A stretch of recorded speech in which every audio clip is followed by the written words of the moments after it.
All right, so you go to your email or you go to your post office box, your mailbox, whatever it is, and there's an invitation there. Basically, they're asking you to what? RSVP. It could be a wedding, it could be a party, graduation party, a party of some kind, birthday party.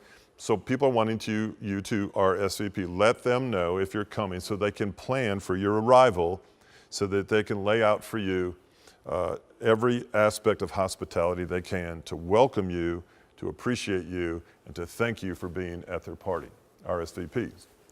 So Christ, in this image here by Michael Belk, has invited all of us to a party, a wedding party. A father, a king, has invited all people to attend a wedding party of his son, the prince. And in this story, in Matthew 22, it's interesting. The invitations, the servants take the invitations, they send them out. But the problem is, some people respond back and say, I can't make it. I got business I got to attend to, or I got to be somewhere, or I got to do this, could do that. I'm not really interested. You go ahead to the party without me. And the king kind of gets a little bit like rejected in all of that. And he sends his servants out again and he says, well, just invite everyone else who wasn't on the original list. Everyone's invited now. And those who I wanted to be here, they don't want to be here, they don't have to come. They're excluded. Now, why is this so big? This is big because look at this image. You have in the background, you have the people that kind of like saw that this incredible party was going on, and they never really accepted the invitation to be around the table. They're kind of in the back, but look who's at the table. Look at the lighting, man. Look at the food. You can just feel the togetherness. You can feel the event. There's a lot of stories going on. There's laughter. There's jokes. People are getting to know one another. They're enjoying a good meal. That's what Middle Eastern hospitality is all about. It's about breaking bread together and connecting with one another. That's what the party's all about. It's about celebrating something that happened, that's about to happen, and connecting with one another, being one. If you've ever been to Europe, or you go to these meals and you make your reservation like at 9 o'clock at night, and you know you're going to be there 3 hours. They're not like Americans. Europeans don't want to turn tables. They want you to stay, enjoy the meal, enjoy each other, that it would be an event.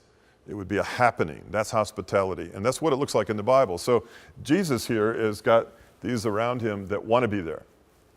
Those that didn't want to be there, they're not enjoying the meal, not at all. I remember all the parties I used to go to in college. The party didn't really matter who was throwing it, like it was a fraternity or something.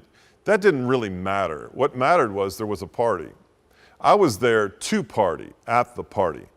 It wasn't about the host. It wasn't about respecting them, showing them appreciation or gratitude.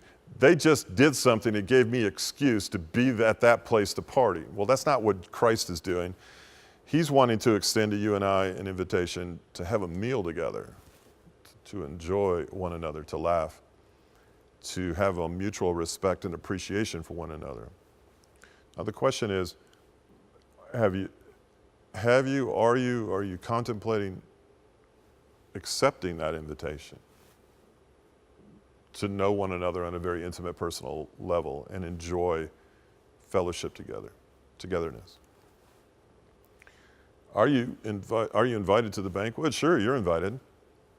Are you too busy? Are you distracted? Are you disinterested? Okay, well, I've been there. I know what that's about. You're in the back. You're behind the partition there, and you're kind of a spectator. Have you received an invitation and realized, well, I'm not really one to be invited to such a party as this, but I'm going to go.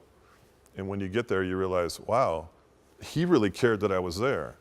Well, that's basically what's going on in this world today. An invitation is being sent out as to whether or not you want to attend the wedding supper of the Lamb of God, who's going to be reunited with those who accepted that invitation to receive him. You reject, you're in the back. You accept, you're at the table. And at the table, it's fun. The food is good. You're satisfied. You're nurtured. You're nourished. And you're in friendship with God, with Christ himself. Anyway, something to think about, something to do more than think about. RSVP is a great image. Wish I was there eating right now, don't you? I love the image. I love the feeling that it invokes. Anyway, I hope we all experience that together as we RSVP the gospel of Jesus Christ.